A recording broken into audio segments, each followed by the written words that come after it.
I'm going to try and make an array of objects, part of a class that I'm taking online. Another person in my class and I have both been having some trouble accomplishing this, so I'm going to see if I can recreate it. Okay, so I'm going to make a new folder. I'm going to try to make a new folder.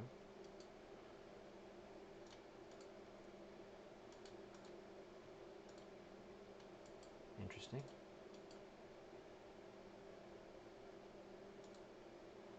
Why can I not make a new folder? Maybe I got to be in content. Maybe that's what it is. Yep, that's what it is. Okay, so new folder. I'm just going to call it stuff. And I noticed that if I, in this case, I'm just going to try and make an array of cubes. So if I go to basic shape cube, it made one and it made this basic material. But if I were to select this thing, I don't know where it went. And I hit Control B, it shows me where in the directory this actual static mesh is located. And I'm just going to make a copy of this thing and see if I can put it in that stuff folder that I made, if I can find it. Alright, it's not way down in there. And I've lost it. Okay. Let's try that again. So I know I made this thing called stuff. Can I put it out? I think stuff, move it out of there. Will it let me? No, it won't. So it's got to be inside content. Okay. Control B. There it is. I'm going to take that and I'm going to drag it over to this thing here that says stuff. I'm going to make a copy. Okay, so there it is. So I'm going to delete this out of here because if I double click on this, I see that it does not have a texture.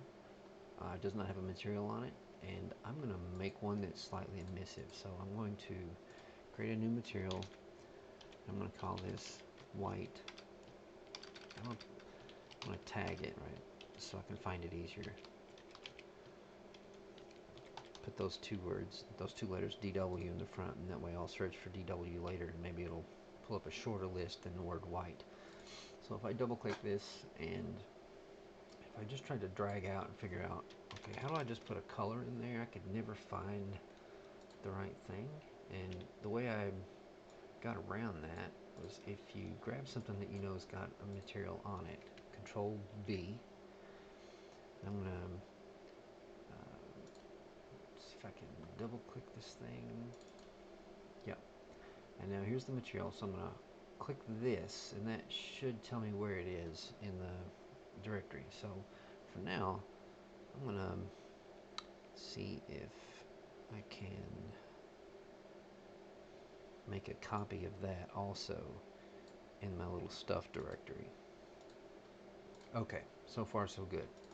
So this is a material instance, and I want to find the parent that it's part of. So if I choose this button, that'll tell me where its parent is. Okay, I'm also going to put a copy of that in here. I don't really need these, I'm just doing it for my own benefit. I'm going to delete that one. I don't need that. That's a material instance. So this is the one I'm interested in, right? It's got this node here, and that's what I'm trying to figure out, because on mine, when I'm building, I don't know what that node is. And they're calling it base color, that's its parameter name, but it's some kind of a parameter value. And if you right click on this and say view documentation, Unreal will give you some indication as to what that is. It's not a, let me try that again. You right click on this and say view documentation. There may be a reason that it jumps right down to this vector parameter, and that's what it is. That right there is called a vector parameter. So if I close this out, right, and I don't need that cube. This is the white solid I'm working on. So I'm going to say vector parameter, and that's what I want. And I'm just going to call it color. I'm going to plug it into the base color. Double click. I'm just going to make it white. Okay. And the other thing is I'm going to make it shine a little bit, make it emissive. plug it right there. So you'll see it shine a little bit. Now the trick is I'm going to type in a scalar parameter, which I think is just a float value, which allows me to give me a control where I can slide this up and down.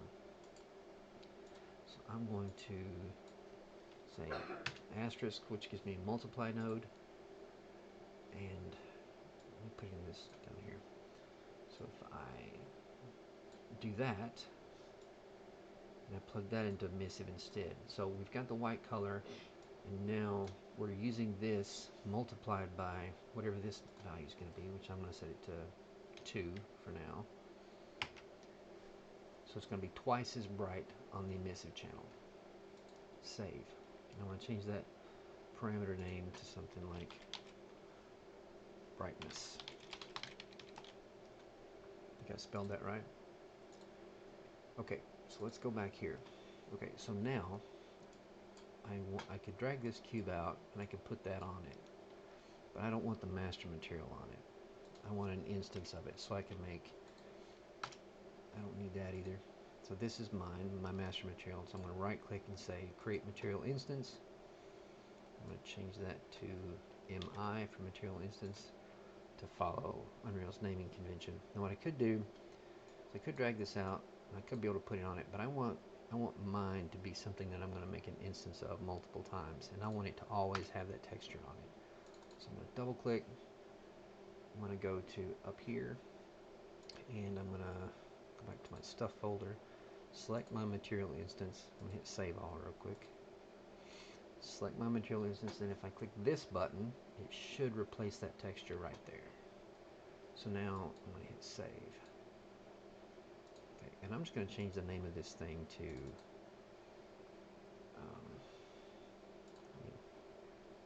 I'm going to hit F2. What's the shortcut? Yeah. This is a static mesh. I'm going to tag it again. I'm just going to say white cube because I'm going to use that as my instance later on. Okay, so far so good. Master material, material instance, and then this is the thing I'm going to make an instance of. Okay, so the way I'm going to make an instance of this, more an array, is I'm going to say create a blueprint. And so BP, I'm going to call this ceiling tiles. I'm going to pretend that they're a grid of lights on a ceiling. Hit enter.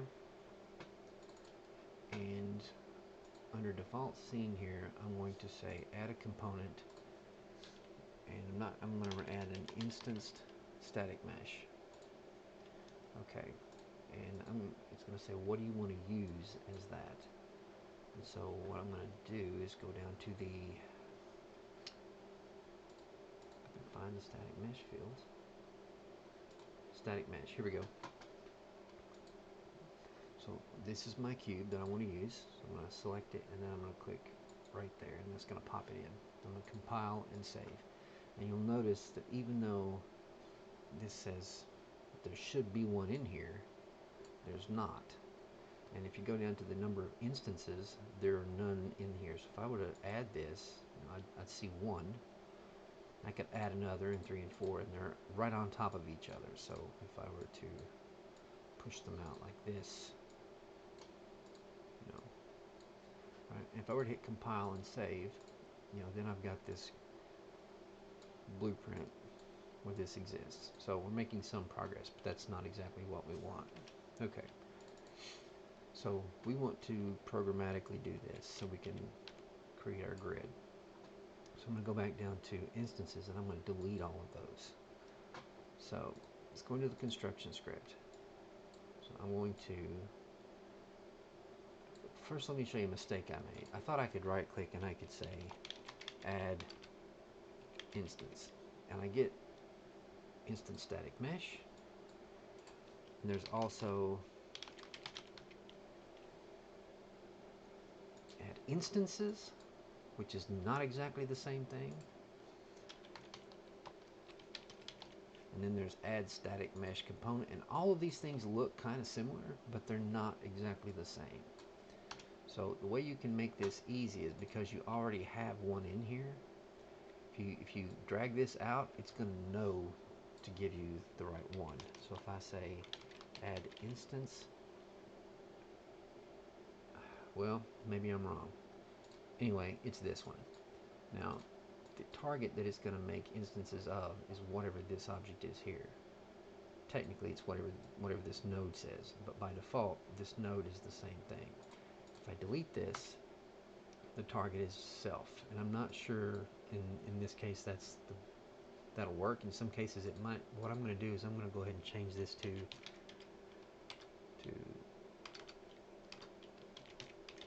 ceiling tiles instance, and I'm going to delete that just to show that if I were to add that again,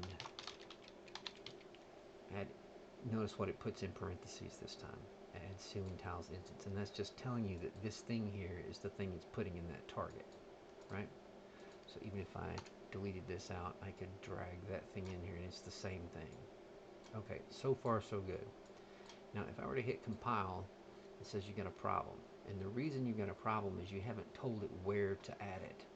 So if you look back here, you get this big,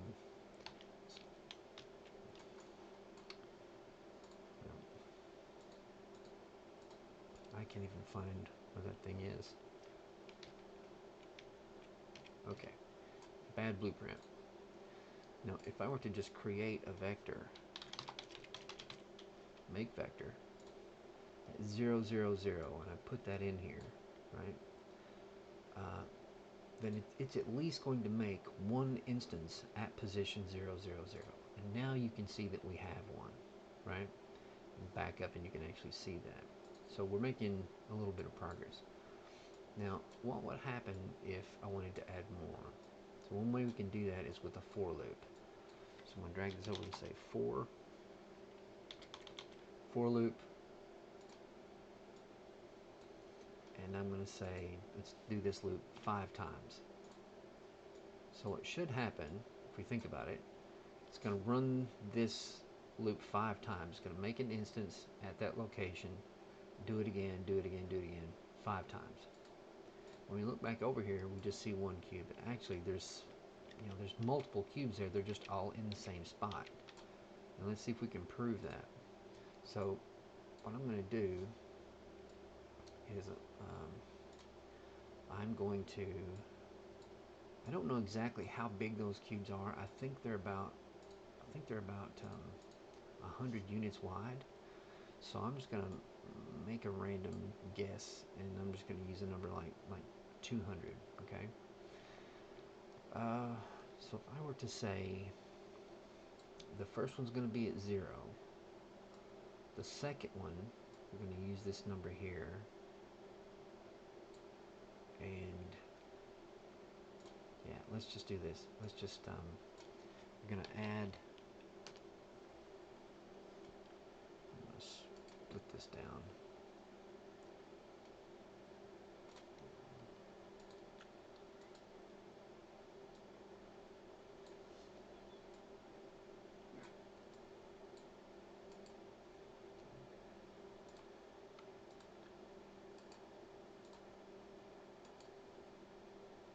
There we go. Alright, so we're going to add on each iteration, let's say 200. So the first time it runs it, it's going to be 0 plus 200. And we're going to multiply that by hitting the asterisk to get a multiply node by whatever the index position is. So let's think. The first time we're going to get 0. 0 plus 200 is 200 times 0. So it's going to start it at 0, 0, 0. And we're going to feed that into the x position here. Okay? So again, we're going to make an instance on the first one. It's going to put it at 0 plus 200 on the x times whatever the loop number is, which is 0, which is going to give us 0. And it's going to put that here on the first one. The second loop through, we're going to get 0 plus 200 times 1 is 200, and put it at position 200. The second one, we're going to get 200 times 3 is 600, and so on. And that should space those out. We've got a problem here. It didn't like something, did it?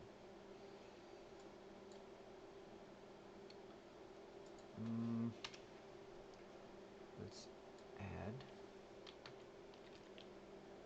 math node plus, there we go, add 200. Get there and see if it still balks. There we go. And if I look at the viewport, okay, I can see that I got those cubes and they're spaced out.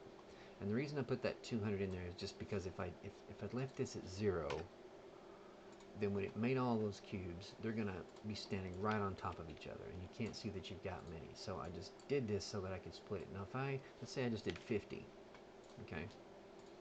And I come back here, well, you see this big long rectangle, and it's actually making those. They're just not separated enough based on the distance of each square. That's why I picked something large that I thought was bigger than the length of the square, just so I could see them separate. Now, what would be better is if we had a more dynamic way of separating those out. And so the way we're going to do that is, rather than try and guess at how big it is, right, I'm going to take this right here and I'm going to say get relative location. I'm going to split that. Nope, that's not right. That's not right. That's not right. I'm going to say get relative. Is it transform? No. Maybe it is location. Get relative location.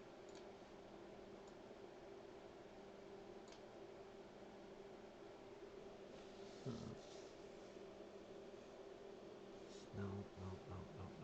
That's not right either.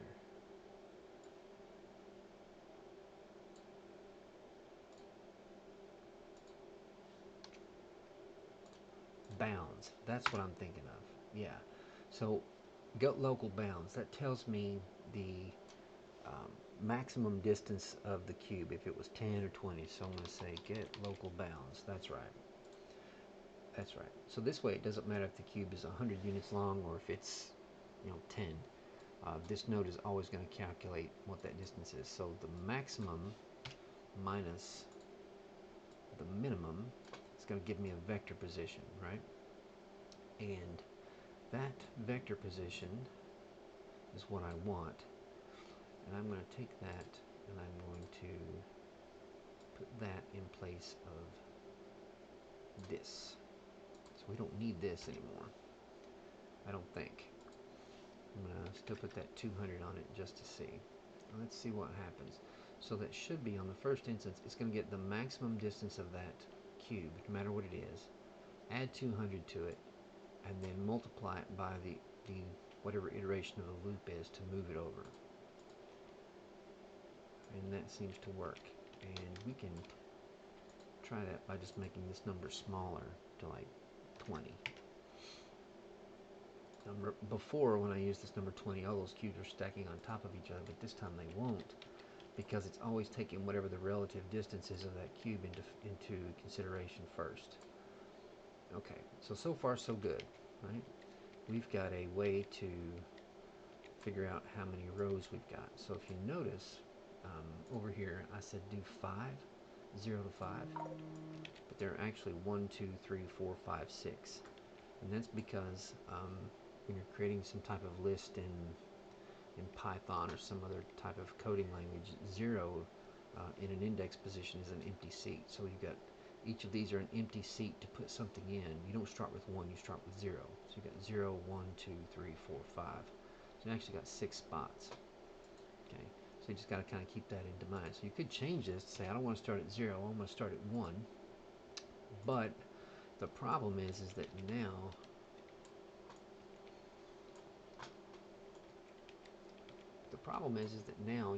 you're not on the 0 location of where your blueprint starts. Okay, and you can adjust that, but so now you've got the right number of loops. You wanted to do 5, but you're not right at the 0 position. So one thing that you can do is we'll go ahead in the beginning and we're going to set this back to 0, and I'm going to promote this to a variable, and I'm going to call it rows, so we can dial in how many rows we want. And I'm going to go ahead and turn that on, and then what I'm going to do is I'm going to use a subtract node, right? And I'm going to subtract 1 from that.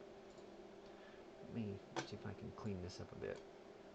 Let's see if we can think about what's happening here. Okay, so now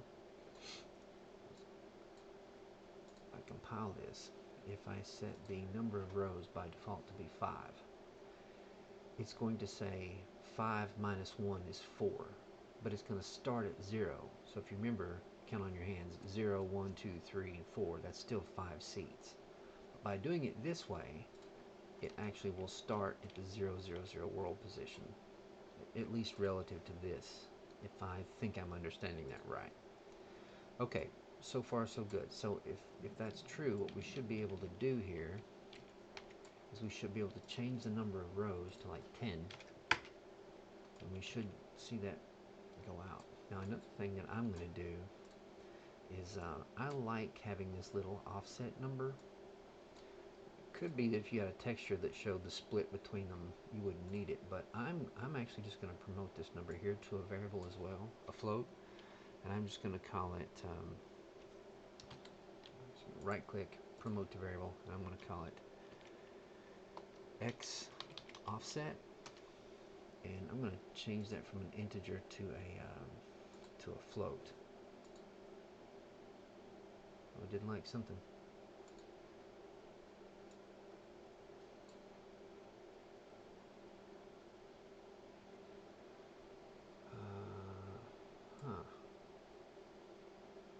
It's interesting.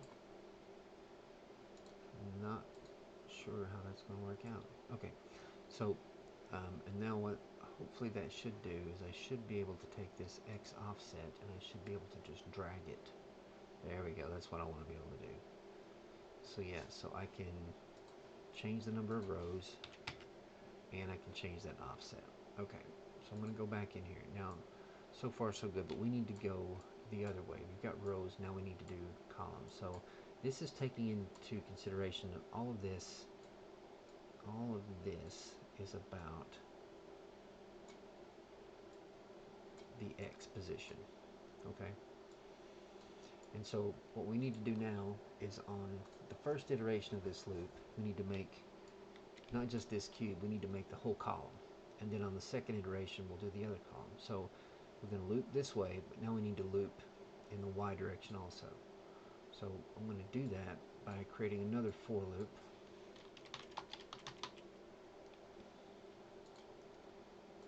Okay, and kind of like what I did before here, think about it. I'm going to promote this to a variable, right? And I'm going to call that columns, and that can stay an integer. Make sure those are turned on. Okay.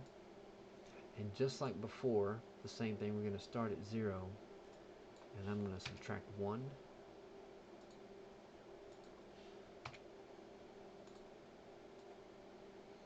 And plug it up right there.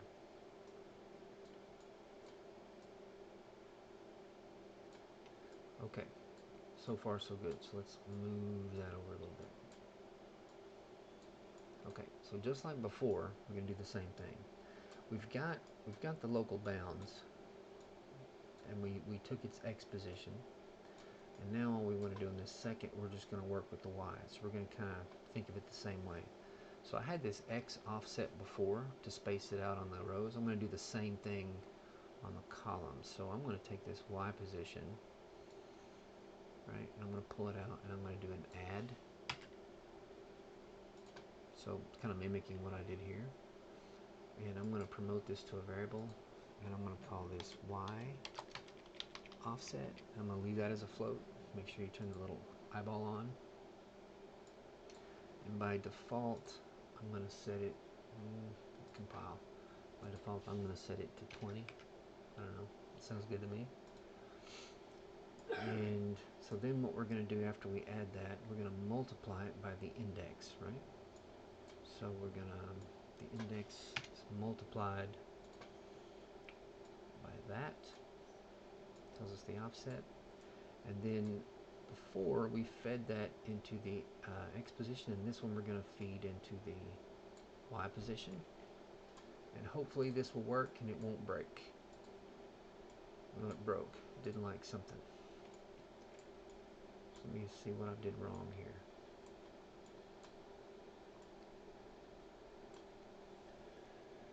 Okay. 0.